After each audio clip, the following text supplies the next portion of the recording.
अरे उठा उठा, निवडणूक आली, पैसे खायची वेळ झाली. काय सांगतं काय निवडणूक? अरे पिंट्या खाय पळतो होय. अरे निवडणूक केली आहे ना, कोण पैसे वाटतं का बघते तिथे? अरे माय जायनू होती मतं ऐकूनच तुम्ही गावाचा वाटोळा केला. ता कसा काय?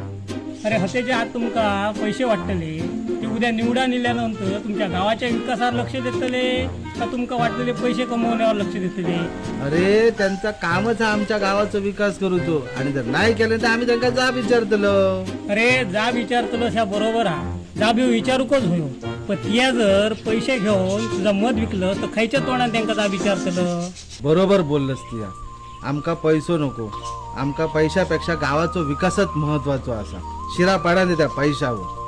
बरोबर असा तुझा. आता कसं बोललं तर मंडळी, आता लवकरच निवडणूक येतली. ह्या आपला मत म्हणजे आपल्या भारतीय संविधानात आपणास दिलेला एक बहुमूल्य अधिकार असा. तो अधिकार तुम्ही पैशासाठी विकू नको. आपल्या ह्या बहुमूल्य अशा मताचा उपयोग करून तुम्ही खैल्या एंड्रू शेंड्रू निवडून द्यायच्या पेक्षा एका योग्य आणि लायक उमेदवाराकच निवडून द्या.